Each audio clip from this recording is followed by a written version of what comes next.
Hi friends, ನಿಮ್ಮೆಲ್ಲರಿಗೂ ಕೂಡ ನಿಮ್ಮದೇ ಆಗಿರ್ತಕ್ಕಂಥ ಯೂಟ್ಯೂಬ್ ಚಾನಲ್ ಸ್ಟಡಿ ವಿತ್ ಪರಶುರಾಮ್ಗೆ ಸ್ವಾಗತ ಅಂತ ಹೇಳ್ತಾ ಇಂದಿನ ವಿಡಿಯೋದಲ್ಲಿ ನಾನು ದ್ವಿತೀಯ PUC ಇತಿಹಾಸಕ್ಕೆ ಸಂಬಂಧಪಟ್ಟಂತೆ ಫಸ್ಟ್ ಟೆಸ್ಟ್ಗೆ ಒಂದು ಮಾಡೆಲ್ ಕ್ವಶನ್ ಪೇಪರನ್ನು ಕೀ ಆನ್ಸರ್ ಒಂದಿಗೆ ತಂದಿದ್ದೀನಿ. ವೆರಿ ಇಂಪಾರ್ಟೆಂಟ್ ಆಗಿರ್ತಕ್ಕಂಥ ಕ್ವಶನ್ಸ್ ಇದ್ದಾವೆ.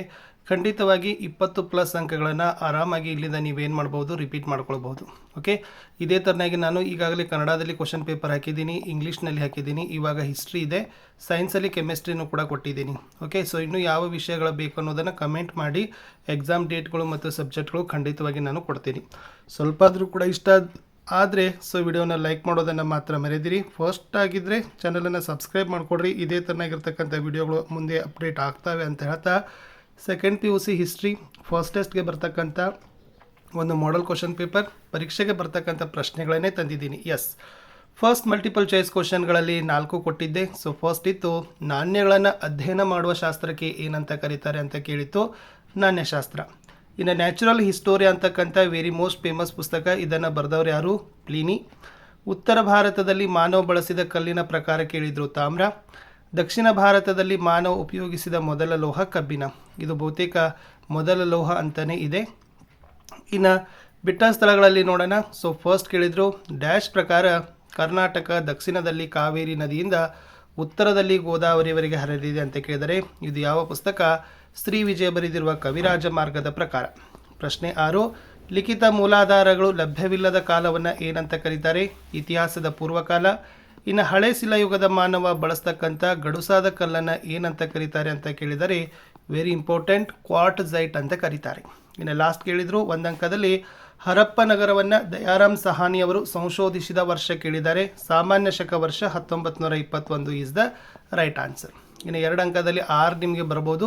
ಇಲ್ಲಿ ನಾನು ಒಂದು 9 ಪ್ರಶ್ನೆಗಳನ್ನು ಕೊಟ್ಟಿದ್ದೀನಿ. ಸೊ ವೆರಿ ಇಂಪಾರ್ಟೆಂಟ್ ಇದ್ದಾವೆ. ಫಸ್ಟ್ ಪ್ರತಿ ಸರಿ ಕೇಳ್ತಕ್ಕಂಥ ಪ್ರಶ್ನೆ, ಭಾರತವನ್ನು ಪಶ್ಚಿಮದೊಂದಿಗೆ ಸಂಪರ್ಕಿಸುವ ಯಾವುದಾದರೂ 2 ಕಣಿವೆ ಮಾರ್ಗಗಳು ಅಂತ ಕೇಳ್ತಾರೆ. ಇಲ್ಲಿ ಕಣಿವೆ ಮಾರ್ಗಗಳು ಅಂದರೆ ಬಂದಾಗ ಖೈಬರ್ ಮತ್ತು Bolan is the most important.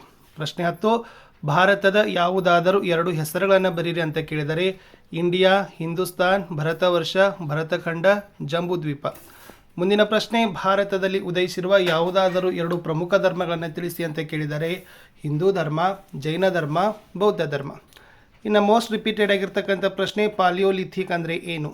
So ಪಾಲಿಯೋ ಪದದ ಅರ್ಥ ಹಳೆಯ, ಲಿಥಿಕ್ ಪದದ ಅರ್ಥ ಶಿಲೆ, ಅಂದರೆ ಪಾಲಿಯೋಲಿಥಿಕ್ ಅಂದರೆ ಹಳೆಯ ಶಿಲಾಯುಗ ಎಂದು ಅರ್ಥ. ಇನ್ನು ಇದು ಇಂಪಾರ್ಟೆಂಟ್ ಇದೆ ನೋಡಿ, ಹಳೆ ಶಿಲಾಯುಗ, ಮಧ್ಯ ಶಿಲಾಯುಗ ಮತ್ತು ನೂತನ ಶಿಲಾಯುಗದ 2 ತಾಣಗಳನ್ನು ಬರೀರಿ ಅಂತ ಕೇಳಿದರೆ ನೀವು 3ರಲ್ಲಿ ಬಾಹೆಟ್ ಮಾಡಲೇಬೇಕು. ಒಂದಂತೂ ಕೂಡ ನಿಮಗೆ ಫಿಕ್ಸ್ ಆಗಿ ಬಂದೇ ಬರ್ತದೆ ನೋಡಿ. ಹಳೆ ಶಿಲಾಯುಗದಲ್ಲಿ ನೆನಪಿನ ಇಟ್ಕೊಳ್ಬೇಕು, ತಮಿಳುನಾಡಿನ ತಿರುವನೆಲ್ವಿ, ಆಂಧ್ರ ಪ್ರದೇಶದ ಕರ್ನೂಲ, ಪಾಕಿಸ್ತಾನದ ಸೋಹಾನ್ ನದಿ ಕಣಿವೆ, ನರ್ಮದಾ ತುಂಗಭದ್ರಾ ನದಿ ಕಣಿವೆಗಳು. ಮಧ್ಯ ಶಿಲಾಯುಗದ ತಾಣಗಳನ್ನು ಬಂದರೆ ಗುಜರಾತಿನ ಸಬರ್ಮತಿ, ರಾಜಸ್ಥಾನದ ಅಜ್ಮೇರ, ಮಹಾರಾಷ್ಟ್ರದ ಅಹಮದ್ನಗರ್, ಬಳ್ಳಾರಿಯ ಸಂಗನಕಲ್ಲು, ಚಿತ್ರದುರ್ಗದ ಬ್ರಹ್ಮಗಿರಿ.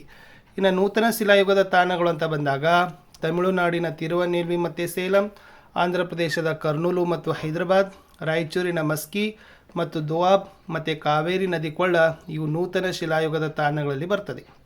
ಇನ್ನು ನಿಯೋಲಿಥಿಕ್ ಪದದ ಅರ್ಥ ಕೇಳಿದ್ದಾರೆ. ಸೊ ನಿಯೋ ಪದದ ಅರ್ಥ ಹೊಸ, ಲಿಥಿಕ್ ಅಂದರೆ ಶಿಲೆ, ಅಂದರೆ ನಿಯೋಲಿಥಿಕ್ ಅಂದರೆ ಹೊಸ ಶಿಲಾಯುಗ ಎಂದು ಅರ್ಥ. ಇನ್ನು ಸಿಂಧೂ ನಾಗರಿಕತೆಯಲ್ಲಿ ಪತ್ತೆಯಾದ ಯಾವುದಾದರೂ 2 ನಗರಗಳನ್ನು ಬರೀರಿ ಅಂತ ಕೇಳಿದ್ದಾರೆ.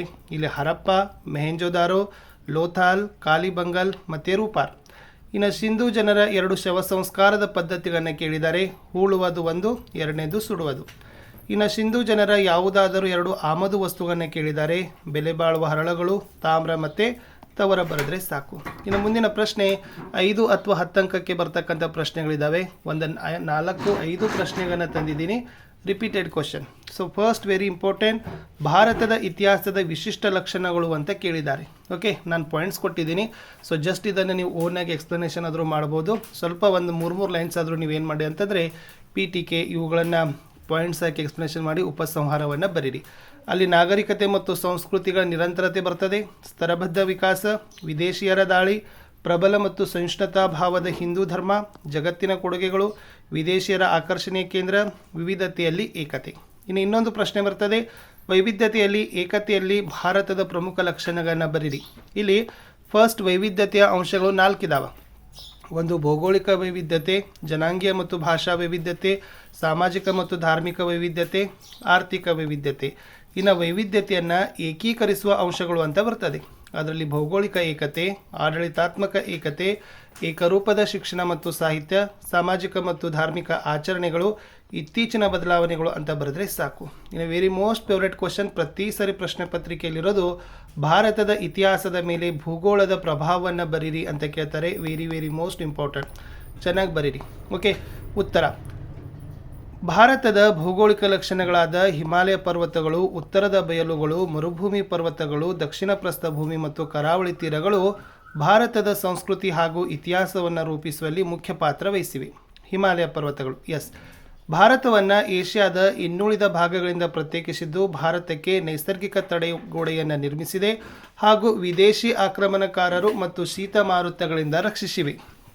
ಸದಾ ತುಂಬಿ ಹರಿಯುವ ನದಿಗಳಿಗೆ ಜನ್ಮ ನೀಡುವ ಮೂಲಕ ಉತ್ತರದ ಬಯಲನ್ನು ಫಲವತ್ತಾಗಿಸಿವೆ.